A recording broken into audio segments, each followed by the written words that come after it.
Well, howdy there, Internet people. It's Bo again. So, today we are going to talk about the Republican budget plan coming out of the House because they put it out finally. Since this whole show started, I have called it a show and talked about the promises they made and how they weren't going to be able to keep them and so on and so forth. Did not have high hopes for the Republican budget. So what's in it? That's what people want to know. There are a number of things that are put in there to be given away at negotiations. There are some things that just are not going to happen. There are some things that literally do not matter. And then there actually are some cuts. And some of this may actually happen. But it is nowhere near what they promised, even though they may be able to make it look like they achieved what they promised. Okay, so the stuff that just is not going to happen is stuff like getting rid of Biden's key legislation when it comes to like green energy, the cuts to the IRS, stuff like that. That's not, no. Ridiculously unlikely that makes it into any final package. There's a bit about canceling Biden's student debt relief thing. Doesn't matter. That's being decided by the courts. Does not matter. That's not a real thing either. It's just something that they put in there to appeal to their base. There are two things that are really interesting, because their base is probably going to fall for this, but it literally doesn't matter. One of them is returning discretionary spending to 2022 levels, I think. And the other one is capping the budget growth at 1% for like the next 10 years. I mean, that sounds great. Except it literally doesn't matter. Because here's the thing. When the next budget is approved, these will just be taken away. They're not real. They're not actually something that a future Congress has to honor. They pass the legislation, so they just remove it as they move forward. But their base will probably buy this, because they put it into the legislation that, we're going to cap the budget.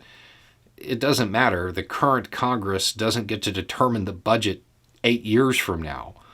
But I honestly believe that large portions of their base are not going to realize that the House of Representatives is literally banking on them not understanding how the government works. Republicans in the House are looking at their constituents right now and saying, there's no way y'all are going to know, basic civics. That's what's going on with that. And I think it'll work. And I would imagine that Democrats would leave this in. They would give Republicans this because it is that irrelevant in real life.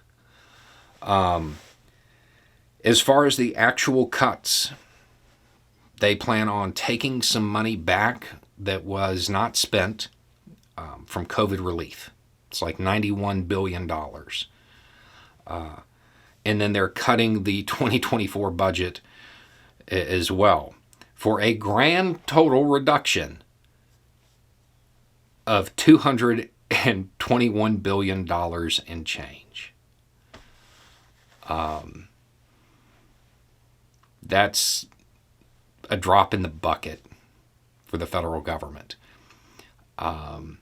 It's not a significant cut. They're not going after defense. They're not going after Social Security. They're not going at any of this stuff. I think there was something in there about work requirements for some kind of aid. That's something that gets thrown up every once in a while. I don't see that going anywhere either. As long as they can get their imaginary cuts in the future to lie to their base about, they'll probably be happy. And then the actual cuts, they're not significant.